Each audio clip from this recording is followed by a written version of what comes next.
All right, folks, just testing the audio.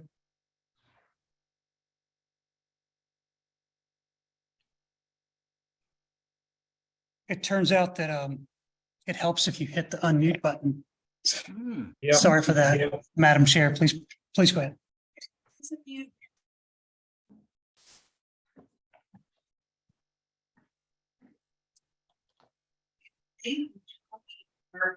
Look to the update from our executive director, so I'll turn it over to Tony McDowell.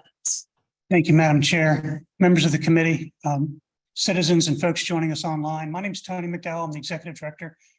This is a big day for the Opioid Abatement Authority and for this grants committee. It's really the work that the members of this board have been working on and focusing on since they were appointed.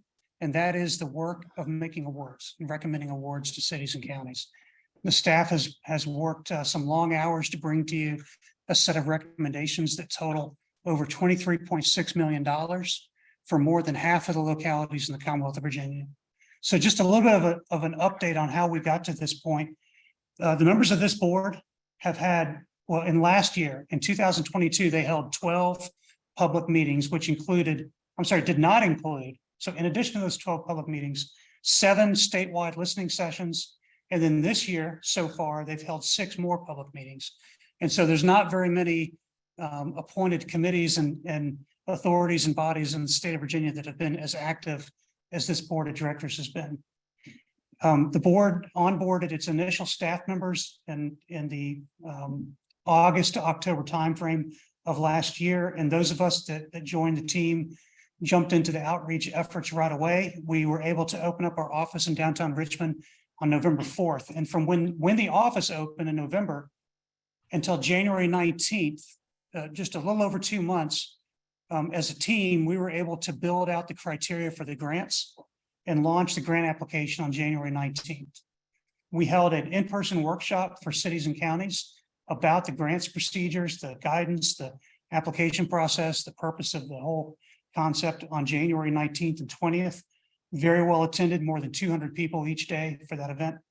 And then with the help of Charlie Linicum, our Director of Operations, we held a series of 3 separate virtual webinars for cities and counties that weren't able to attend the in-person webinar. And the third of those was a question and answer session. And really we're able to make a lot of connections with our city and county leaders from around the Commonwealth during those workshops. The grant cycle for cities and counties closed its initial cycle on May 5th. We received a total of 44 applications, and 40 of those are in front of you today. The grants committee received a summary of all of the individual grants on May 17th, and then another set of documents summarizing all the cooperative grants on June 1st. And so, although it's been a quick turnaround, hopefully this provided members of the committee with time and an opportunity to review that material prior to this meeting. Now, I'm not going to list all the organizations that we've stood in front of as part of our outreach effort, but I've provided a sampling on this slide. And you can see that we've presented to dozens and dozens of organizations across the Commonwealth, both organizations that represent municipalities, that represent industry professionals, that represent various state agencies. So what kind of participation did we receive in this first cycle? We had a total of 76 cities and counties that participated in this cycle. Either they submitted individual applications or they participated in a cooperative partnership application. So that represents 57% of Virginia's 133 cities and counties. And of the 57 localities that did not apply, we've spoken with a number of those, and they've indicated that they're aware of the application process. They just weren't ready this time, and they want to be careful with how they apply for and spend the funds. And so we do think that we'll have an increase in the number of applications during the next cycle. And part of the workload for the staff between now and then is to contact those localities and find out what assistance they might need in order to put together applications. And it's worth noting on this slide that we had very heavy participation from Region 1, which is sort of a central slice of the state, and Region 3, which is the far southwest region of Virginia. And the Northern Virginia area had 100% participation. So the areas where we need to focus are Central Virginia and Eastern Virginia. So in order to be able to recommend to you a slate of proposed grants and awards, we have to know that what we're proposing is affordable within the budget.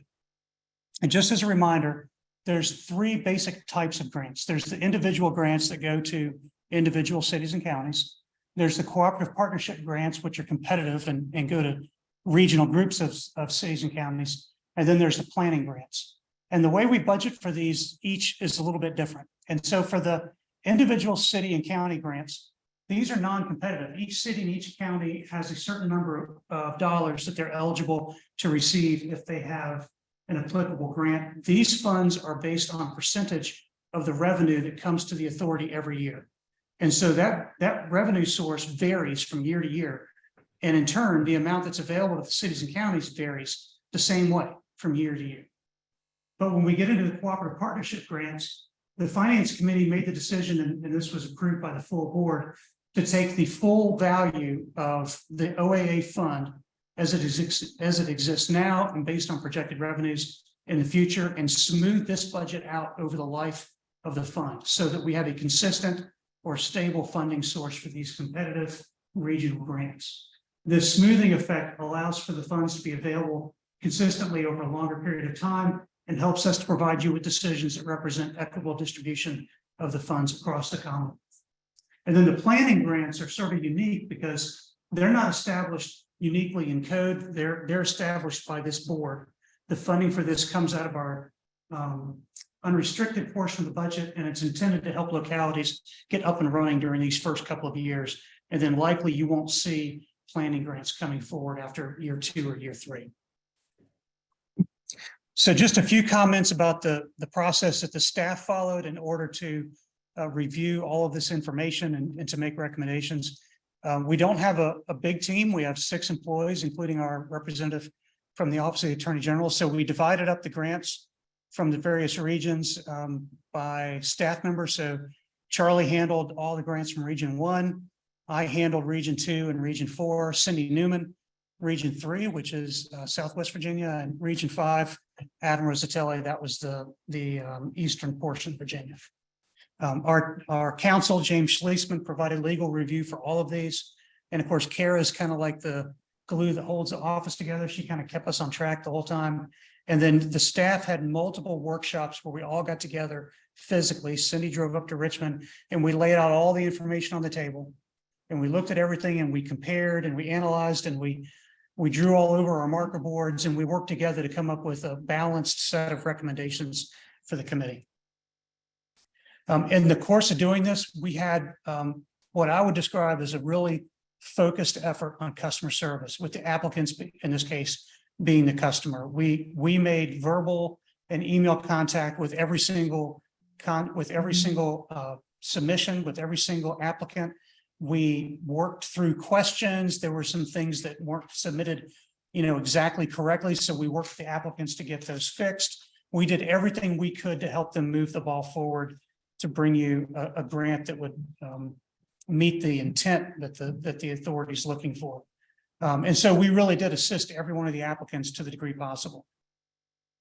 In addition to that, obviously, we were reviewing the applications based on our statutory guidance and against the priorities that have been established by this grants committee and by the board, in no small part based on the input that you received in the public listening sessions and the various public meetings that you've held.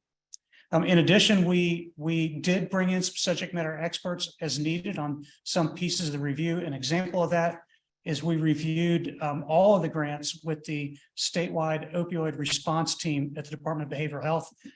This is the team that makes decisions regarding $27 million in federal funding that's spent at the local level throughout the Commonwealth. So we wanted to make sure that what we were proposing didn't in any way duplicate or inappropriately overlap with what SOAR was already funding. And so the documents and the recommendations that you see in front of you have been well vetted through that process.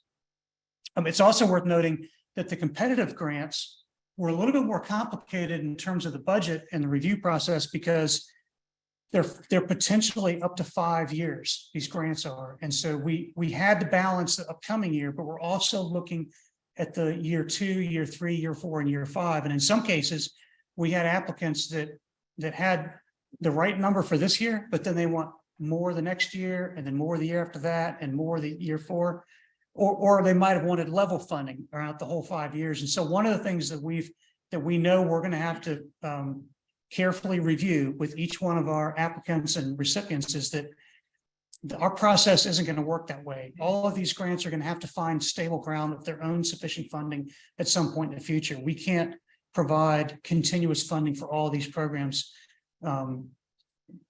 endlessly. At some point, the support that the OAA has will begin to decline because we have limited resources. And so when Adam gets up in a moment to talk about the budget, you'll see him talking not only about fiscal year 24, but also fiscal year 25, 26, 27, and 28. And then finally, the staff created a standardized summary of each grant, a summary of the grant, and the financial overview that goes with each one of them. At this point, I'm going to turn the presentation over, Madam Chair, with your indulgence, to the next item on the agenda, which is a budget review, finance review with Adam Rosenthal.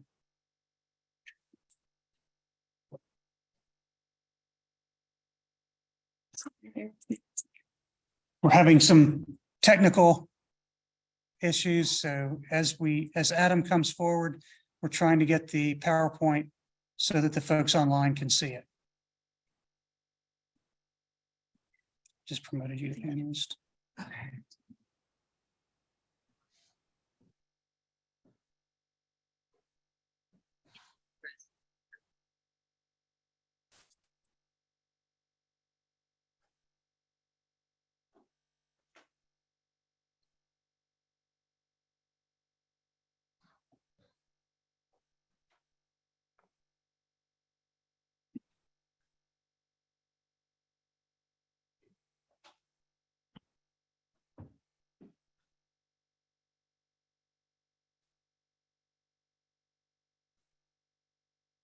I can share my screen.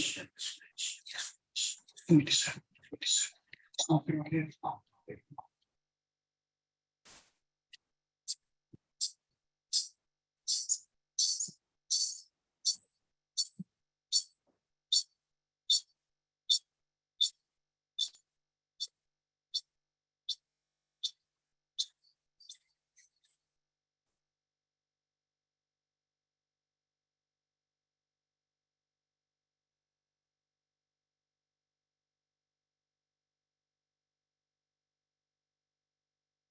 So if he's gonna share that, so he's to share that.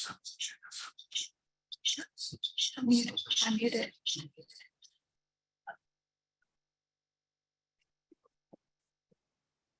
I think Adam's right. Is that feedback? Are they hearing this? It's feedback. You just turn off that. Just turn off.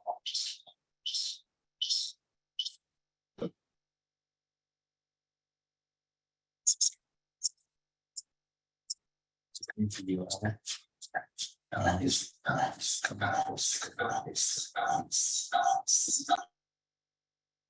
is totally off. Just do your point.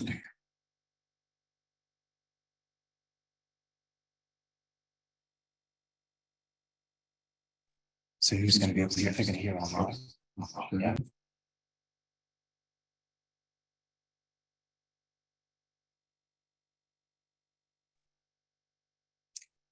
We just have to advance it with the arrows right there. Yeah, no, that's totally fine. So I'm not using the mic, right, to avoid that feedback loop, so I'm just speaking of the. They can hear. They can hear it, okay, fantastic. Oh, okay, perfect, okay.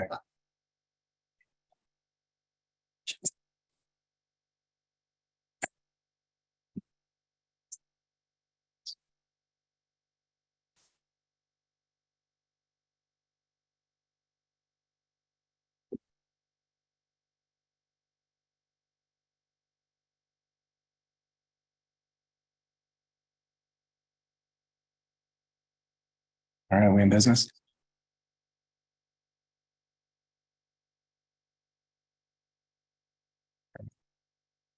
Okay, yeah, oh, I gotcha. All right, looks like we're back. Okay, so to begin by reviewing the individual distribution budget and award recommendations. So as you can see, of the total amount budgeted for FY 23 and FY 24 totaling approximately $25.5 million, about 3.8 million or 15% was requested and has been recommended, leaving 21.6 million or 85% of those individual distribution funds available. So looking at the distribution of those recommended funds among the regions, you can see nearly 40% is going to the southwestern portion of the state. Over 31% is going to the northern region of the state, and just under 14% to the western region, and then 14% again combined between the central and eastern regions. All right, sorry about that. Can you all hear me? That good? Okay. So of these total requests, about 20% were purely for individual projects, while the majority or 80% were individual awards applied as local matching dollars for cooperative projects. So I think really the biggest takeaway from this slide is that the vast majority of individual distribution funds have gone unrequested in this first cycle. And it may be attributed to localities, as Tony kind of alluded to, that may be holding these funds in reserve and attempting to access OAA discretionary funding before obtaining their individual dollars, or just simply planning for what they're going to do in the future.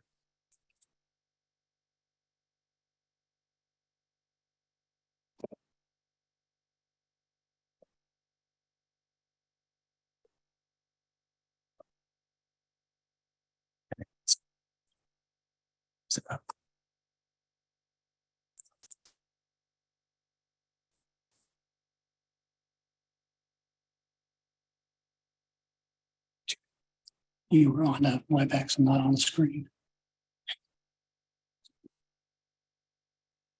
Okay, so now moving on to discuss the process by which the discretionary grant applications were reviewed and considered. So this includes the cooperative project requests as well as the individual and cooperative planning proposals. So for this first application cycle and for consideration for subsequent cycles, OAA staff developed a pilot grant application evaluation criteria that uses a weighted system to score applications based on statutorily required priorities and some other measures of application quality. So as you're aware, 2.2-2368 and 2.2-2370 of the Code of Virginia respectively require the OAA to establish specific criteria and procedures for grant awards and to give priority to applications for financial support that meet the following criteria reflected in the bullets on this slide. So in order to quantify these standards so that they may be applied when reviewing applications, staff developed a methodology that produces a numerical value associated with each of these criteria that when added up produces a total application score. So of the total weighted score, 75% represents the prioritization requirements specified in code, and 25% includes additional criteria, including, for example, the quality of the plan as described in the application and the prospective return on financial investment offered by the cooperative project.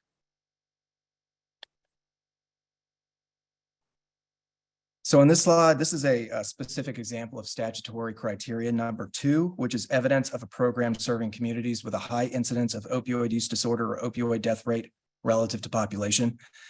So this evaluation scoring is derived from an adjustment to the per capita measure of harm formula used for local direct distributions. and is calculated as the difference between a locality's percentage of the total direct settlement distribution and its share of the statewide population. So essentially, if a locality's share of the statewide population is greater or lower than its direct settlement distribution, this is indicative of the degree of harm incurred by that locality. Then, using this information, a uniform scoring system was developed that ranks localities based on their relative degree of harm.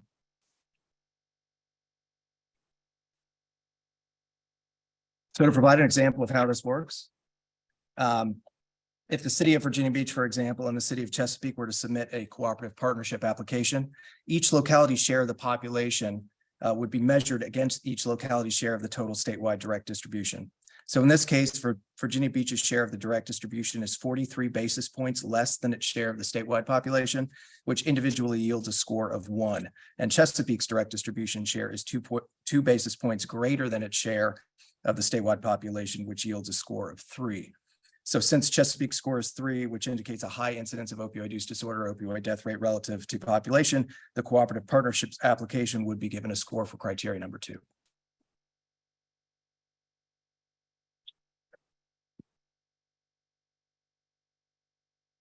So this slide reflects how the application scores generated from the grant application evaluation criteria are ranked according to relative competitiveness among the other applications within the same region. So you can see the score column is ranked in descending order with the highest score on top and the lowest on the bottom. So after review by staff, a recommendation was then entered, which could be approval, denial, or fund from unrestricted funds. And I'll discuss that in a little more detail momentarily. It's also important to point out that no application was denied as a result of its score, but served as a method to meet the statutory requirements or other measures of application quality and consideration of total funding requests compared to the budgeted equitable allocation of regional funds.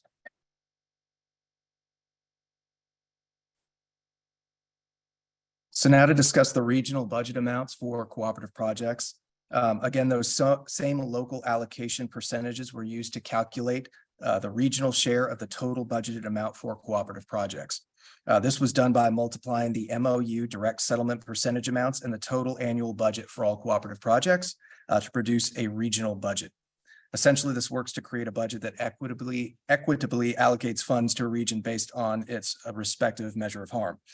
For example, Region 2, which represents the northern region, collectively the MOU percentages for all localities within the region represent about 18% of the total direct distribution, which multiplied by the total FY24 budget produces a regional budget of about $3.4 million.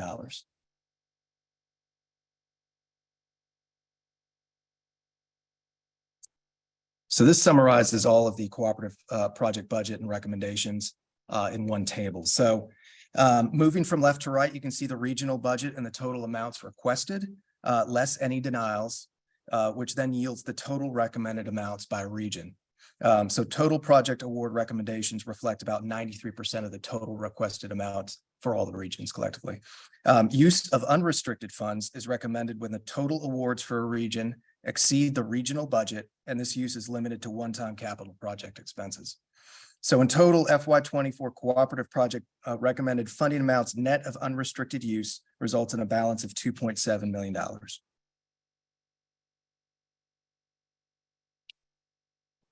And Tony already alluded to the multi-year budget requests that had been made, right, out 5 years.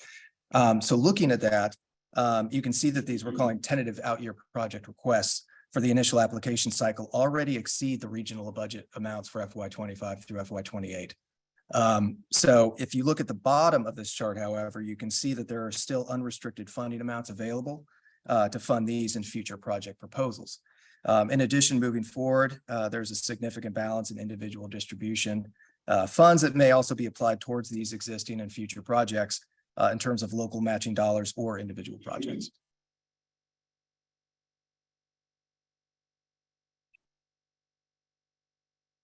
So kind of wrapping up the budget portion of this. This is the individual and cooperative planning grant budgets and award recommendations. So in total, a little over $900,000 was requested and recommended for award.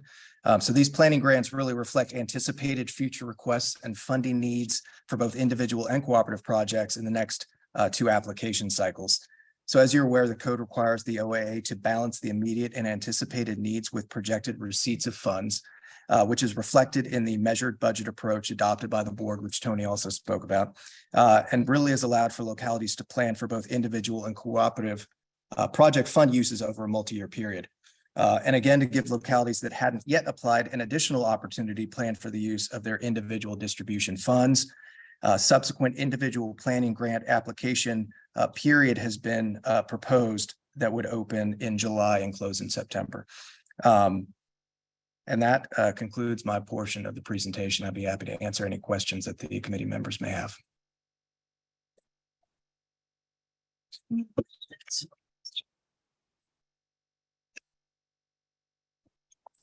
Thank you. Thanks for the great review for us.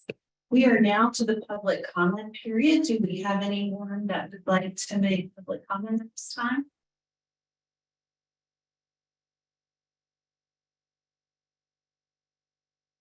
Here, if you give me just a moment to see what we have online.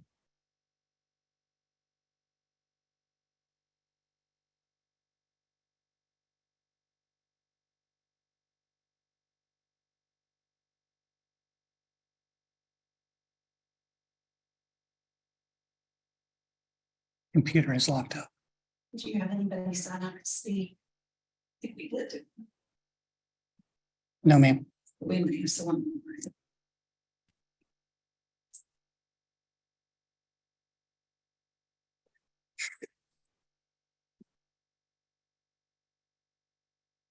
Computer is locked up.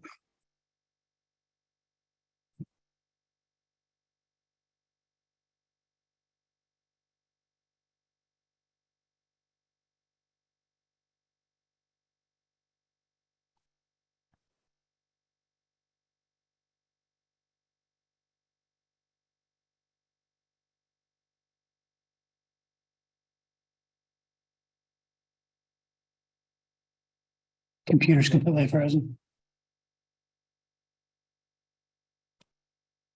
Have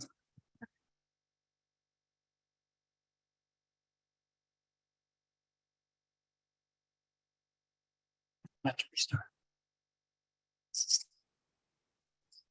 Has it happened before? Mhm. Okay, let's restart because you're gonna lose everybody. All right, folks, I apologize, but I'm gonna have to restart the computer. Lose everybody. I know. Yeah. But not- Oh, I just, can you put it in the chat for those who's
All right, Madam Chair, I believe we're back up and running.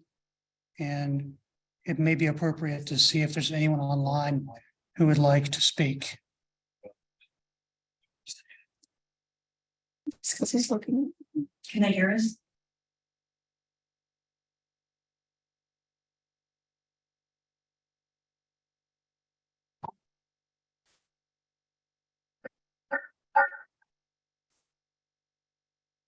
Test.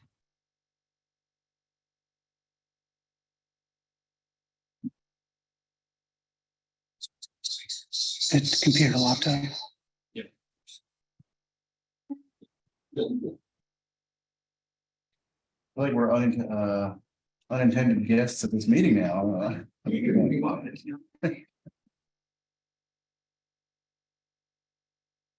So it's just not coming back on the screen, or Did you just? I think we're good. We're good, guys. Thank you. All right, Madam Chair, we're back online for the time being. I don't see any hands raised or any comments in the chat. So it may be worth asking one more time if there's anyone. Let's not change anything, please. I know. I'm good. Okay, I just asked here present if they had any comments for public. Comments time, now I'm asking anyone online or have been calling in if they had any comments they needed to make during this time. So please let us know, unmute or raise your hand using the Zoom functions.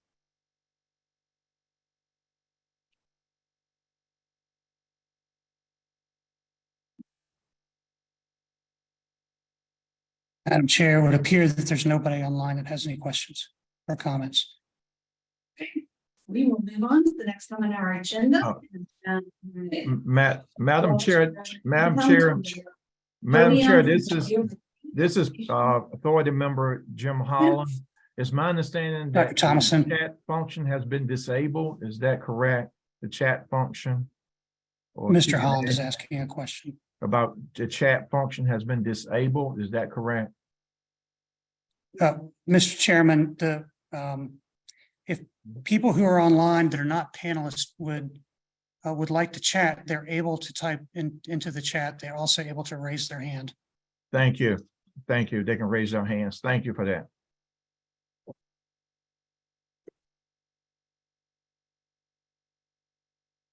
can you see the Q and A when we went down to a bar? That's someone's cutting in, put your answer. This is the text from Mr. Holland saying that he got a text, the chat function is disabled, but I don't believe that the chat function is disabled. You see the Q&A. Chat is disabled, but Q&A works. Yes, the Q&A is working. Thank you. Appreciate it, Tony. Charlie, you're up.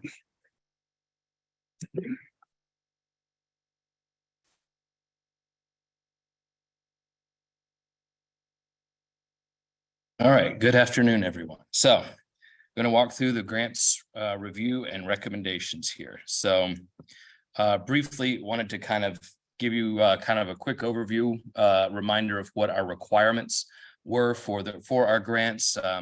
Most of these that are laid out either in the settlement agreements or in the Code of Virginia that governs the OAA's operation. So no supplanting, no indirect costs.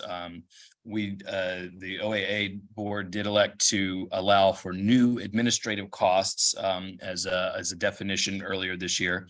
There has to be a specific use of. Is it not being shared in the? Okay.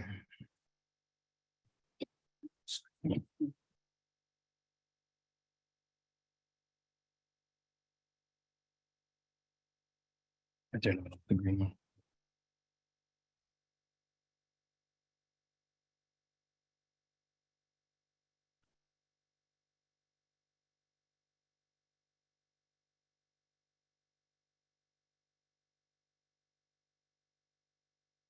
All right, sorry about that again. So it has to have a specific purpose and there has to be performance measures related to that. They had to provide a timeline, a line item budget. They had to lay out their objectives, had to tell us how the need was determined, who the targeted beneficiaries are, lay out any relationships with partner organizations, note the expected percentage of opioid versus non-opioid participants in the program. The cooperative partnerships also required a cooperative agreement, and those were that they could ask for up to 5 years, but we would make 1-year awards with 4 optional year renewals. And our planning grants must result in a plan, or the funds that would become an application to the OAA, or the funds would have to be repaid. So between January 19th and May 5th, as stated, we've received 44 applications. 40 for consideration today. 4 were not included in this batch, as 2 ended up just being a wonderful detailed communication of how the 2 localities were using their direct distributions. So there was not an ask for OAA funding directly included in those. 1 was withdrawn by the county. The use was not very specific. And after some conversations with them, they elected to withdraw and wait till some more settlement money comes in and apply again in the fall with some more specific usage. And then the other one is the Washington County Mended Women that this committee already approved on April 8th. Excuse me. So 40 applications to act on today. 9 individual distributions to cities and counties, 4 individual city and county planning grants, 21 cooperative applications representing 62 cities and counties. And while there are multiple, some cities and counties that are in multiple applications, that does not duplicate any of those, and 6 cooperative partnership planning applications representing a total of 19 cities and counties. So I'm going to just do a quick, brief run through of each one before we move to our new business actions. So, Accomack County partnering with their CSB to provide outpatient behavioral health services, including case management, care coordination, access to Medicaid-assisted therapy. It'll be available for all of Accomack County residents, including those on Tangier Island, who will be provided air transportation to help them be able to utilize this service. Appomattox County is doing a medication lockbox program that includes purchasing the boxes and educational materials and providing the boxes for free to those who are in need in the community. Arlington County is expanding their office-based opioid treatment, or OBOT, plan to double the number of people served, double the number of people served, and include adding adolescent patients. Galax County has 4 projects that they included. The Too Good for Drugs, which is a youth educational program, doing enhancements to their recovery court, doing naloxone training and distribution through their community service board, and assisting nonprofits in their area with peer recovery programs. Henrico County is doing an expansion of their jail-based Medicaid for opioid use disorder program to increase the number of people served. Hampton City has 2 projects, including a peer recovery drop-in center that's going to be run by their community service board and jail-based MAT program. Next, Louisa County is working with their community service board to have a dedicated clinician for their residents. Louisa has the highest overdose rate in the Region 10 as the community service board in that catchment area there. Roanoke City, where we are today, 5 projects. So adverse childhood experiences training, peer recovery specialist for the sheriff's office and the adult detention center, xylazine test strips and spectrometers for harm reduction, a campaign, marketing campaign for their warm line, and naloxone and training for fire and EMS. And the last of the individual city and county distribution applications, Stafford County, the First Watch Data Analytics Program, which will help them be able to bring data together in a more real time so that they can provide timely response to where opioid issues are happening within their community, and will be able to allow a task force they have to be able to make long-term plans and adjust solutions as needed to meet the needs of the community.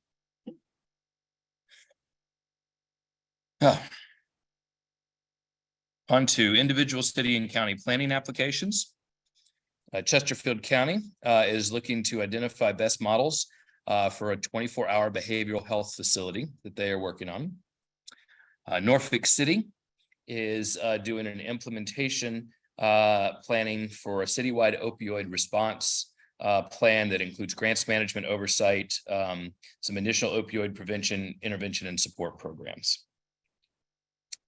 Powhatan County, community-wide opioid abatement report and plan.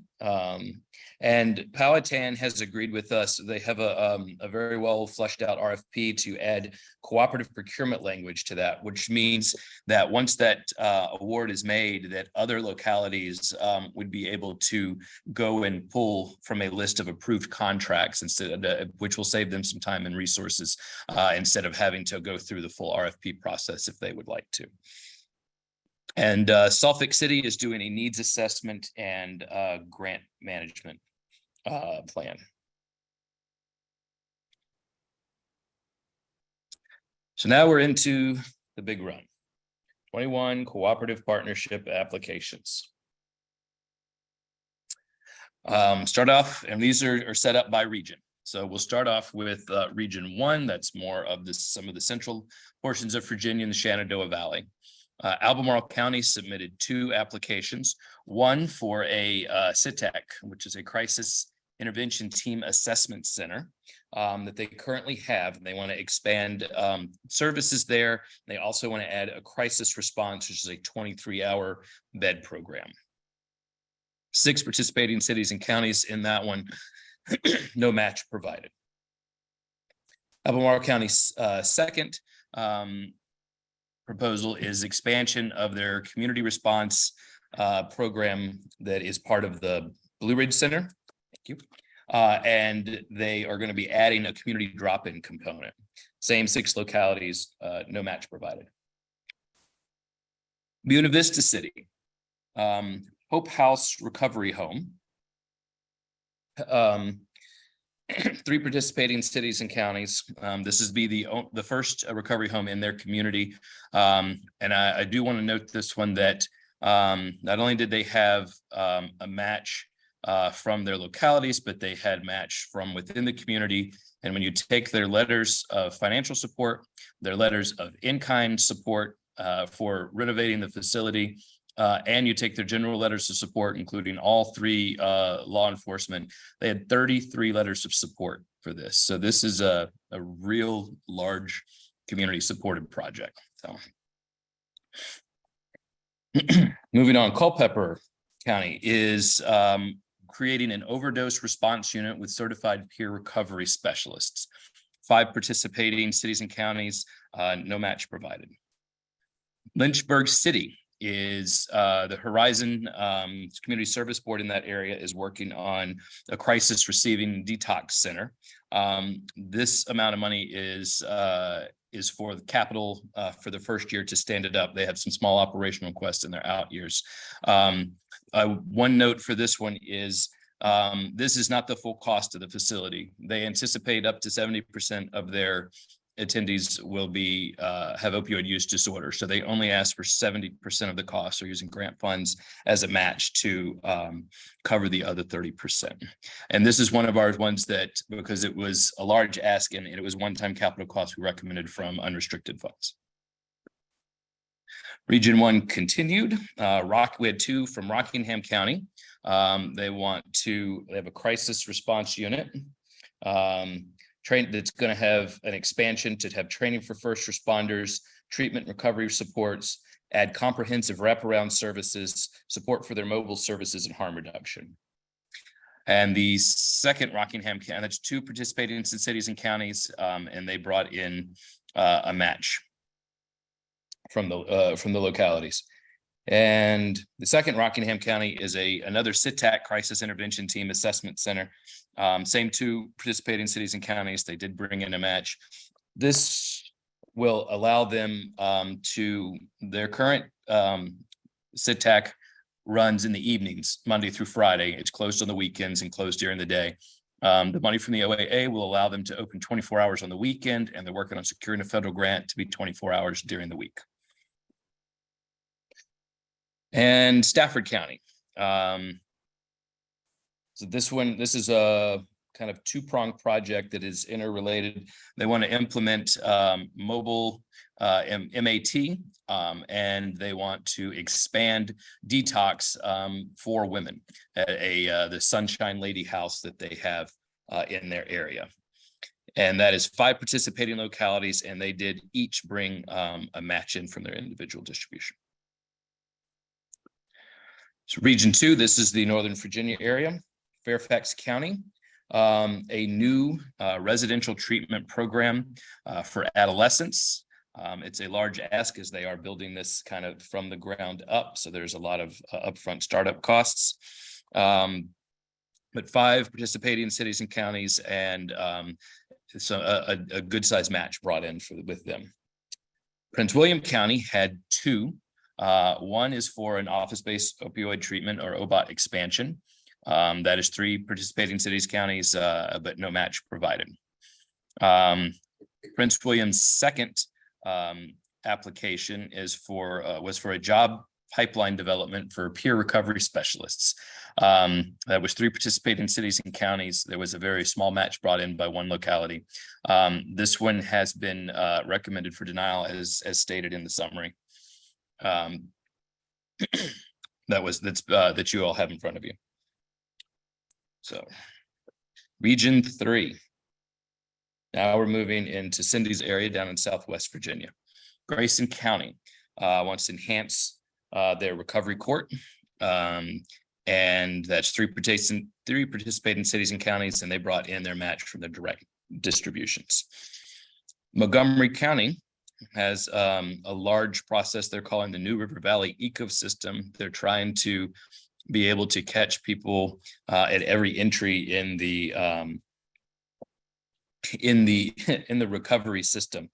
So they are expanding inpatient treatment and MAT, enhancing transportation, adding recovery court clinicians, expanding recovery court fitness program, expanding law enforcement critical engagement, integrating education, treatment, and harm reduction into the mobile unit, providing trauma-informed care, adverse childhood experiences, and other prevention and education outreach, assessing supportive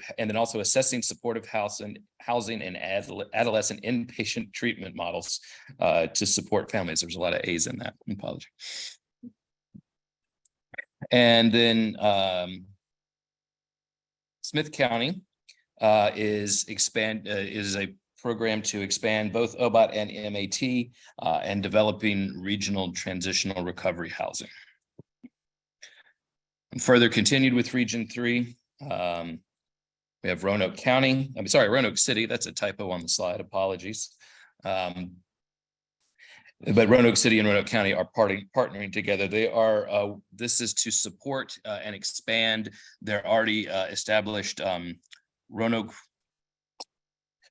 Valley Collective Response that is overseeing their recovery ecosystem.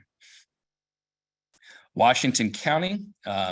So this is the same facility, the Mended Women Treatment Facility that the committee approved for an individual award back in April. This cooperative award with 2 localities is to purchase the facility that will reduce their overall operating costs, allow them to provide more support to their individuals served. And the nonprofit submitted a 51% match in the form of a loan on this application. And then closing out Region 3 is Wise County. We are developing an intensive outpatient treatment facility for youth that will run during the day and include food and educational supports for them while they are in recovery. Region 4, this is kind of the more traditional Central Virginia, Richmond area and south.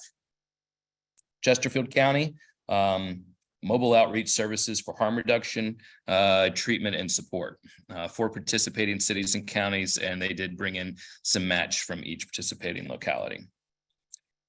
Hanover County is expanding Project Recover, which embeds certified peers with first responders, connecting people to overdose resources. It's a partnership between the U.S. Attorney's Office and Imagine the Freedom Foundation that already exists with several localities. This expansion would add Hanover County to the program that already exists with Chesterfield, Richmond, and Henrico, and will also add capacity in Chesterfield and Henrico. Henrico County has one for a pregnant and parenting women recovery program, 3 participating cities and counties, no match provided on that one. And Region 5, Chesapeake City, constructing a 20-bed inpatient psychiatric unit, 2 participating cities. And there is a $3.1 million match on the $3 million ask that's coming from a number of other sources that they're trying to finalize the details on. But not at this time, they've not asking for any OAA funds as a match on that. So through all the cooperative planning applications, I almost forgot. So we're in the home stretch here. Region 1, Rockingham County wants to do a cross-system sequential intercept mapping. It is something they have done before that looks at the, where's my note? It brings together stakeholders to identify resources and gaps and services at each intercept, which is every point in the criminal justice system, and develop action plans to divert the target population. They've done this in the past, but it's been quite some time, but they found success in their program. So this will help them figure out where their next steps are. Wayne, and that's 2 participating cities and counties, no match on that one. Waynesboro City, partnering with 2 other localities around them, is to conduct a needs assessment and to do some community visioning sessions. And they are bringing in a match from their direct distributions. Region 4, Henrico County, and sorry for jumping around regions, but this is what fit best on the slides. They're identifying needs, gaps, and resources to support pregnant and nursing mothers program for a different set of localities than the program they've asked for under the cooperative application. And then Region 3, Brunswick County, doing a needs assessment and plan for abatement with 3 localities, and they brought in a 51% match from their direct distributions. Martinsville City, also doing a needs assessment and plan, and 2 cities and counties, and they brought in a 50% match from direct distributions. And then Region 5, Virginia Beach City, is doing it's what they're calling the Southampton Roads Continuum of Care Planning, to figure out where their best projects will come from, and 5 participating cities and 50% match. So last item on my slide deck here is future state for planning grants. We do know there are some localities that are still looking for this, and so we wanted to put something for the grants committee to consider, that we would propose to reopen the planning grants July 1st and close them out on September 30th. And I think at this point we would make this kind of the last opportunity for planning grants. We'll run a separate cycle to try to get the awards out to them sooner than waiting for the next cycle, which means that if we followed the next cycle, they wouldn't be able to get the awards till July 1 of 2024. So we're trying to get the money out to those that are ready to go with this sooner. Performance period would be January through December, kind of for a one-time for them, be different than our other performance periods.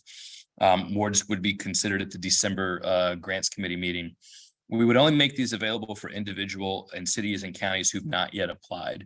And the reason that we are recommending only doing it for individual cities and counties is, as you see with the current slate of application we've already received, where in our out years, we're over budget for regional projects.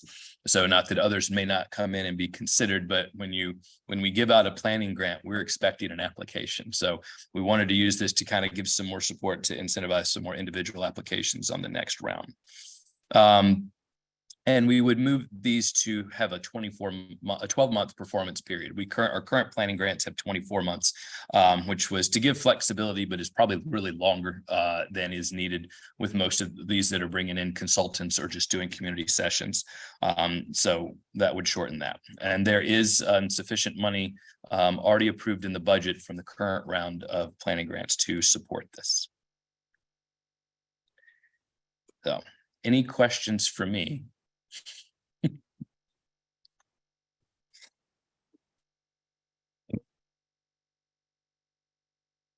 Yeah, let's see if there's any questions from.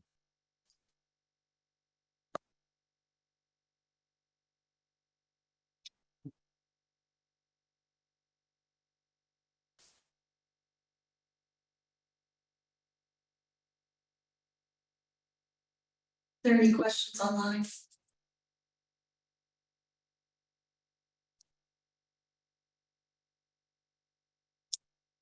Madam Chair, if anybody online has questions, they should try to type them into the Q&A feature. Right now, I don't see any.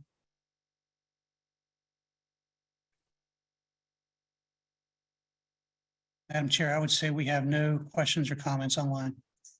All right, thank you very much for your report. We will move on to our new business. And the first item of new business is what Charlie just discussed about the board was to establish an application period for individual and city county planning grants from July 1st through September 30th, 2023.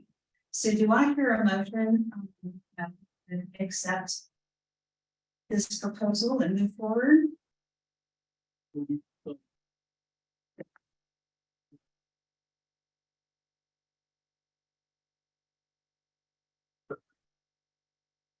We're talking about the new application. Oh, new. So this is just about what's up there for what Charlie just. Time for them to do some more planning grants. Madam Chair, this is Jim Holland. I move approval of the information disseminated. Jim for Holland planning has grant. moved approval. Jim Holland has made a motion to Approved, adopt. yes. Are there any discussion by any of our committee members about this motion?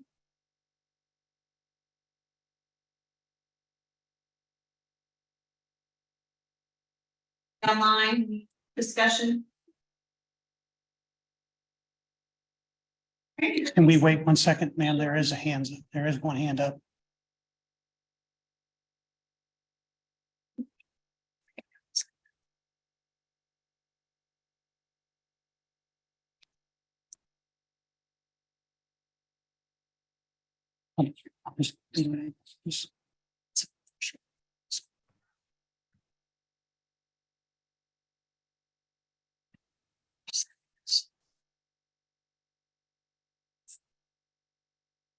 Cindy, what can you see?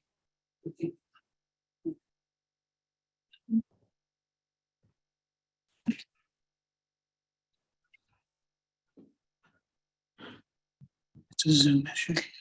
Now you're sharing. it.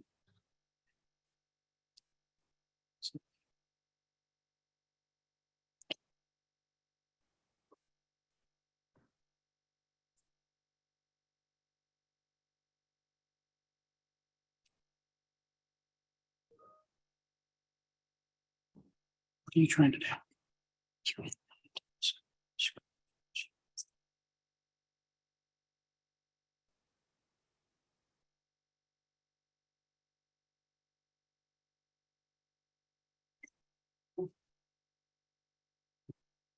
Cindy, turn your screen to me.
Just stop.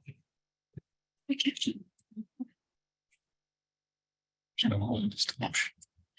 the screens, click on it. Click in here. Respectfully, if you don't know Zoom, let's just.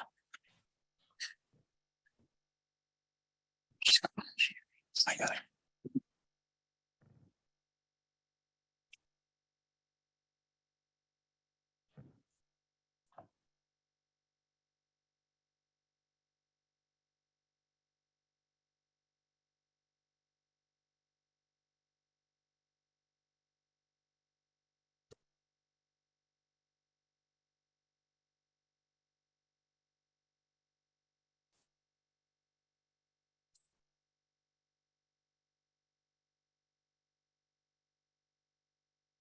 All right, Dr. Thompson has a question.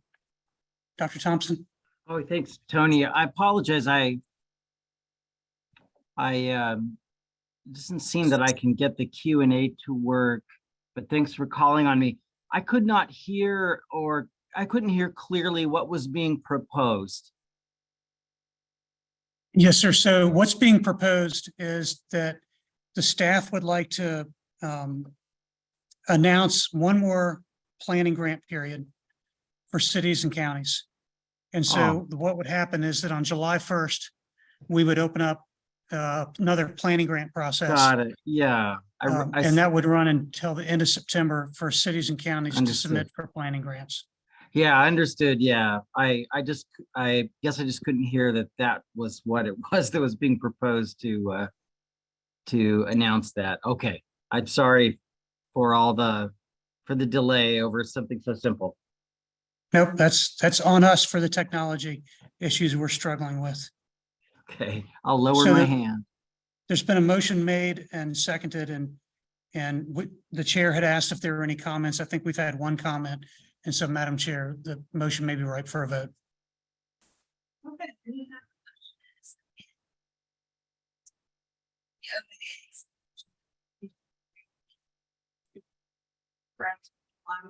September 30, 2023. At this point, we'll vote. All of those in favor of the motion, please vote by saying aye. And aye. Aye. All right. Any opposed, please say nay. Madam Chair, I think it might help if you bring your microphone. Sure. Senator Billion. See that his thing is muted. And he has still pictures. Oh, never mind. Thank you, Senator. It sounds like it's the vote. Yes. Moving to discuss item B, which is the motion to recommend to the full board that the OAA approve the block of individual grants to cities and counties. In this, they have recommended funding as described in the summary sheets that we received and that were posted on the website for Accomack, Appomattox, Arlington, Galax, Hampton, Henrico, Louisa, and Stafford. So at this time, I will entertain a motion to fund these 8 individual grant applications consistent with our staff recommendations. Do I hear a motion in support of this? Thank you. Do I have a second? Second. Thank you very much. Are there any discussion by committee members here in person or online?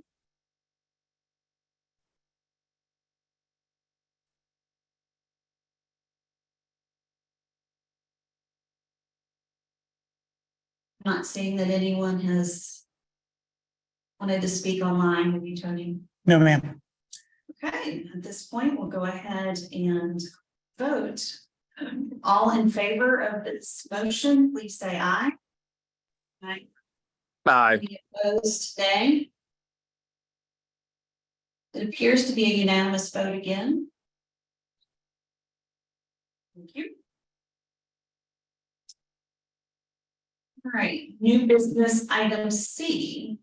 Grants Committee will now take up for consideration the individual planning grant applications for the following 3 cities and counties in one block, whereby staff is recommending funding as described in the summary sheets we've received for Norfolk, Powhatan, and Suffolk. So I'll entertain a motion to fund the 3 individual planning grant applications just announced, consistent with our staff recommendations. Do I Madam have- Chair. Madam Chair, Jim Holland, I move approval. Second. So we had a motion from Jim Holland for approval as well. 2 seconds then. All right, any discussion about this motion by any of our members?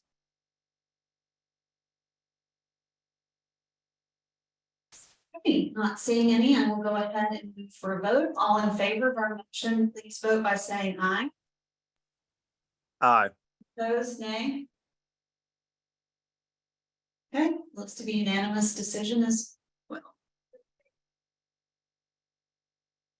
All right, next item is to take up for consideration the cooperative grant applications for the following 17 cities and counties acting as fiscal agents in one block, whereby our staff is recommending funding as described in the summary sheets we've received.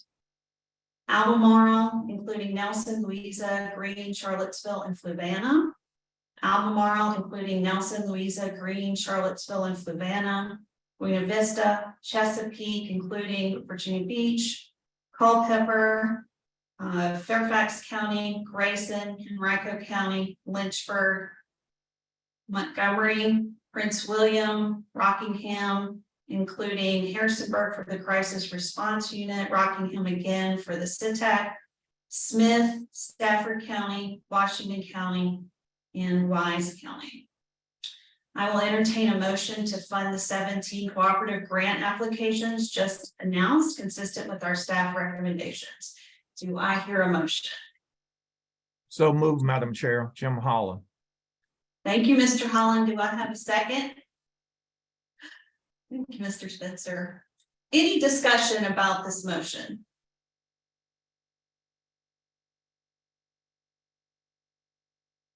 Okay, not hearing or seeing any, we will proceed to the vote. All in favor of this motion, please say aye.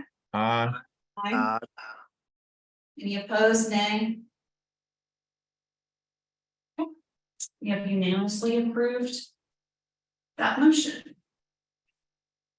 All right, we will move on to take up for consideration the cooperative planning grant applications for the following 4 cities and counties acting as fiscal agents in one block.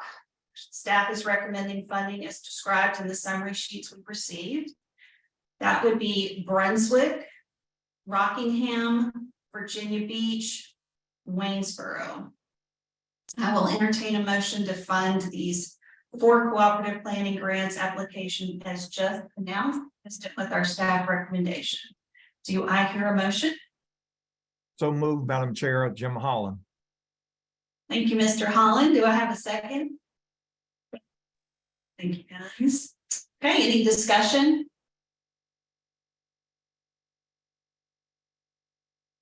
Okay, not hearing any, we move to vote. All in favor of the motion, please state aye.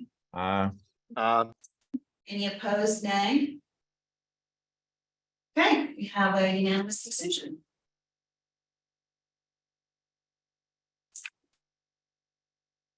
All All right, next item is a portion of the agenda where the committee will move from block votes to singular award votes. This becomes necessary whenever a single proposed grant has been removed from the block for any particular reason. Examples could be that the committee may be considering a denial or a change from what the staff proposed, as well as when a committee member asks to be recused from voting on a specific locality's application. With that as a background, the Grants Committee will now take up for consideration the cooperative grant application for the following county, acting as a fiscal agent whereby the staff has recommended denial as described in the summary sheets received. And this is for Prince William County, including Manassas and Manassas Park, the CPRS job pipeline development. As staff is recommending denial of this application, is there any motion by the committee with respect to this application? Madam Chair, just as a point of order, the committee has an option, which is if there is no motion at all, then the item essentially is laid on the table and won't move forward. Alternatively, if members of the committee would like to fund this proposal, then you would need to make a motion that would indicate that preference.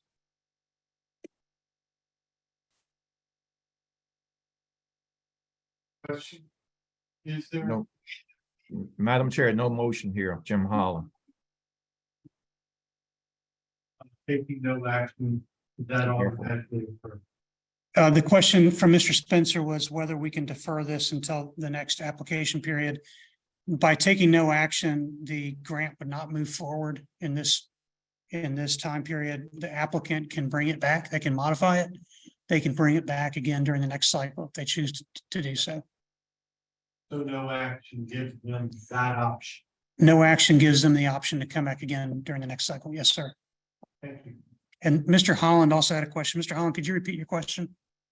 No question. My comment was take no action on it and let it, as you stated, lay until they decide to come back. So I'm not sure if folks in the room could hear, but Mr. Holland is suggesting that no action be taken.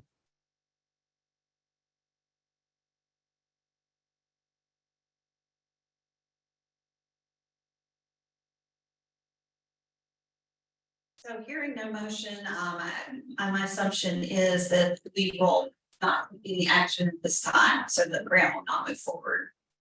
That is correct. Okay, thank you. The Grants Committee will now take up the following two applications separately, whereby committee member Timothy Spencer has declared a possible conflict, so Mr. Spencer will not participate in the deliberation or voting with respect to the two applications, and Mrs. Buckman will not participate in the second one. So the first one, the Grants Committee will now consider the individual application for the city of Roanoke, whereby staff is recommending funding as described in the summary sheet we've received. I will entertain a motion to fund the individual application for the city of Roanoke as just announced, consistent with staff recommendations. Do I hear a motion? So moved, Madam Chair. Jim Holland. Please.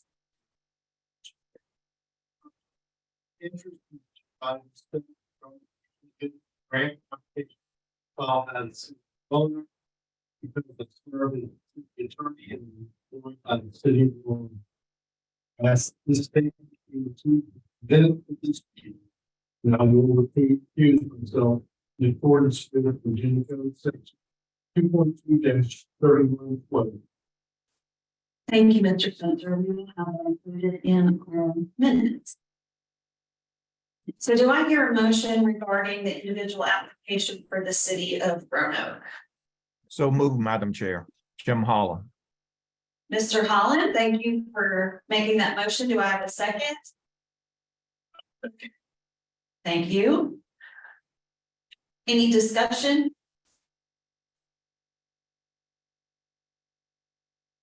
Okay, move forward with the vote. All of those in favor of the motion, please state aye. Aye. Aye.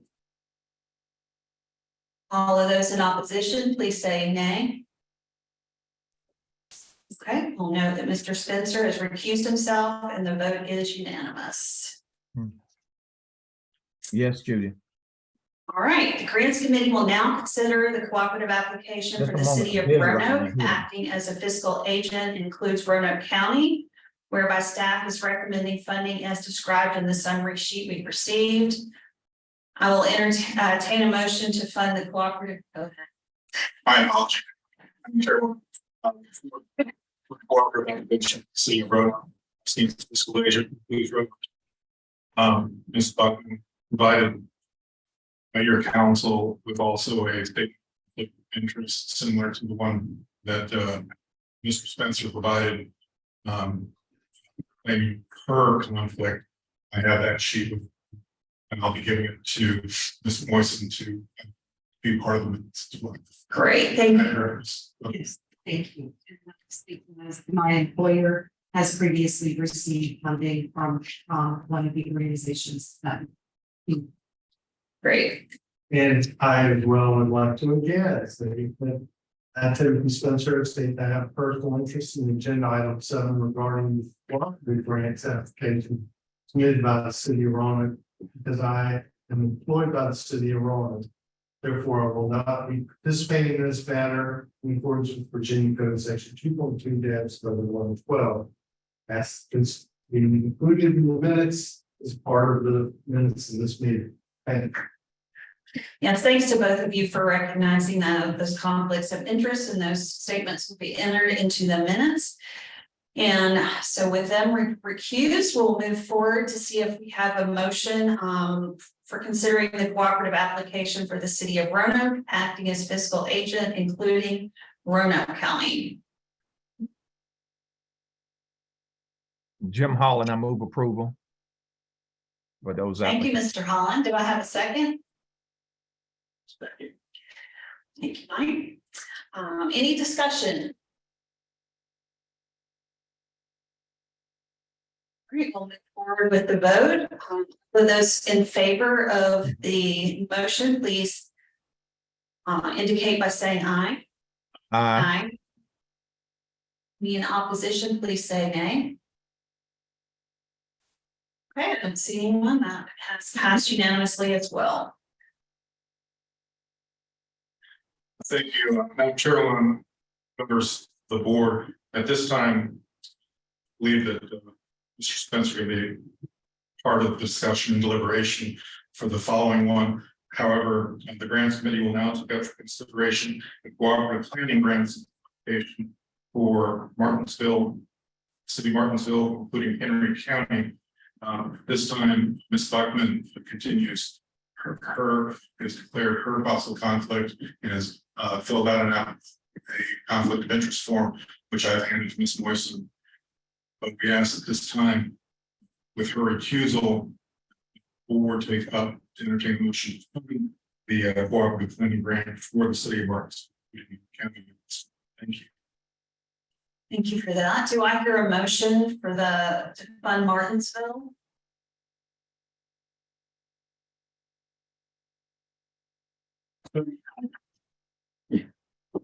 Okay, how about we have you as the motion? Again, thank you so much. Okay, all in favor? Well, I guess we should have discussion. Is there any discussion? Not seeing any indication. All those in favor of the motion, please state aye. Aye. Any opposed, nay? Seems like that was approved unanimously as well. She can resume her participation board for the last series of. Great, thank you so much. Okay, the grants committee will now take up the following 4 applications separately, where by committee member James Holland has declared a conflict. He will not participate in the deliberation or voting with respect to the 4 applications forthcoming, and we do have his statement of conflict of interest here that will be entered into the minutes. So, Mr. Holland, you can leave virtually, or you may just stay with us but not participate, whatever your pleasure is. Thanks, Madam Chair. So the first one, we will now consider the individual planning application for Chesterfield County, whereby staff is recommending funding as described in the summary sheet we received.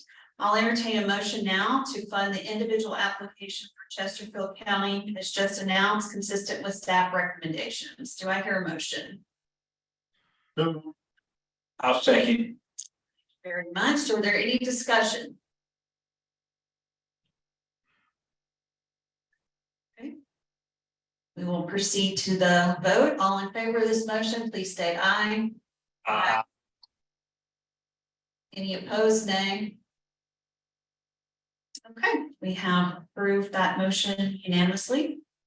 Grants Committee will now consider the two cooperative applications, one for Chesterfield County acting as fiscal agent, including Powhatan, Colonial Heights, and Petersburg, and two for Hanover County acting as fiscal agent, including Chesterfield and Richmond City, whereby staff is recommending funding as described in the summary sheets we received.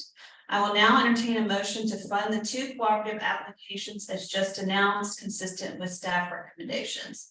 Do I hear a motion? So. Thank you. Thank you. Any discussion by committee members? Okay.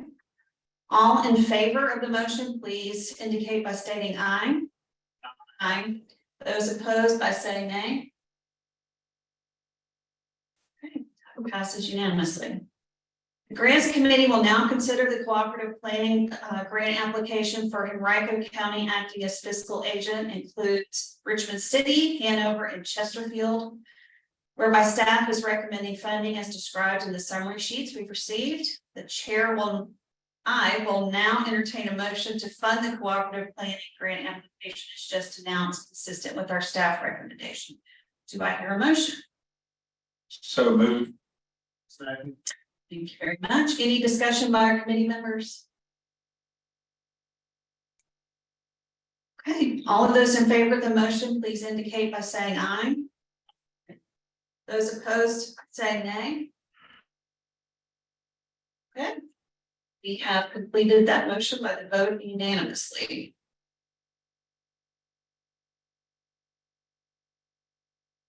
Great. At this point, we are up to number 8 in our agenda. Time for any discussion among ourselves. Would any of you guys like to online or here in person? Thing I'd like to note, Chair, is I appreciate the hard work, dedication been done by staff, including the summaries and the presentation tonight. That just made this process so much easier. Know that you think that we're acting quickly, but if we were here on the line and saw the presentation by staff, we would understand that we've had these materials for a period of time. And with that, their hard work and your recommendations made the process much easier. Thank you. Anyone else with comments? Yeah, Madam Chair, this is Jim Holland. I also want to compliment staff. What a tremendous job. I reviewed all the grant applications. They were well done.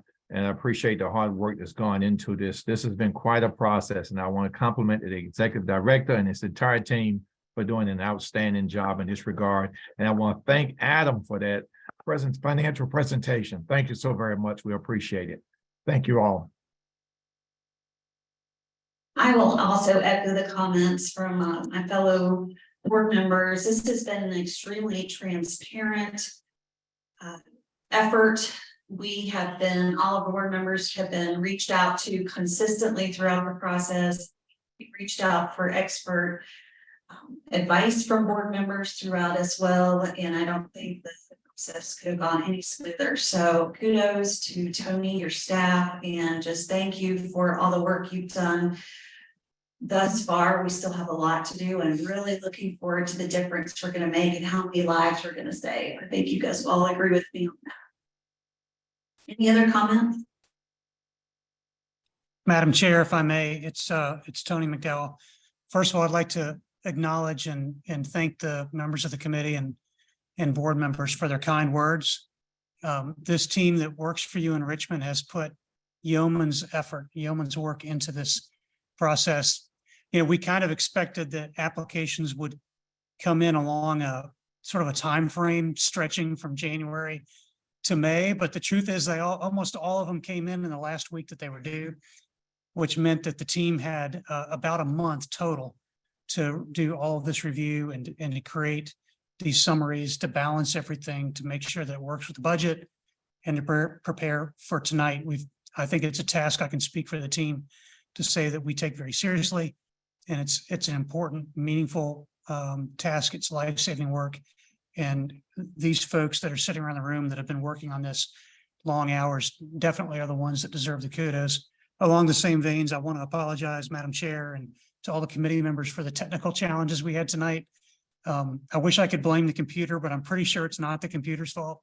We did do a test run of all this in the office, and I think when you get out of your own environment and you're in somebody else's building and you can't figure out how to make everything interact, we're going to make sure that in the future that we're self-sufficient on these things and that the presentations run smoothly. So that's on me, and my apologies for the folks online as well that probably struggled to keep up with some of the material that we really were trying to share with you.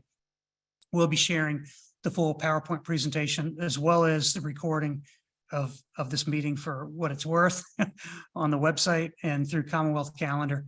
And then one last comment, if I may, Madam Chair, is just a reminder that in terms of the process of how these grants move forward, these grants are not yet fully approved. Only the full board can make final approval. And we really want to make sure that the general public has the opportunity to provide the full board with input, comments, and review before that final vote is taken. That meeting is scheduled for the full board on June 23rd, as you all know. It's going to be an all virtual meeting. We'll have the technology lined up and ready to roll, I promise. And that meeting is going to be open to the public. So this is the opportunity for the general public to participate and to make comments. They can share comments before the meeting in the form of letters, emails, that sort of thing, or they can just simply show up and speak during public comments. The board will vote on this committee's recommendations at the June 23rd meeting. They will not have the opportunity to break things out. Well, we don't have the obligation of breaking things out the way we did tonight, unless a member of the board would like to recuse themselves from a particular vote.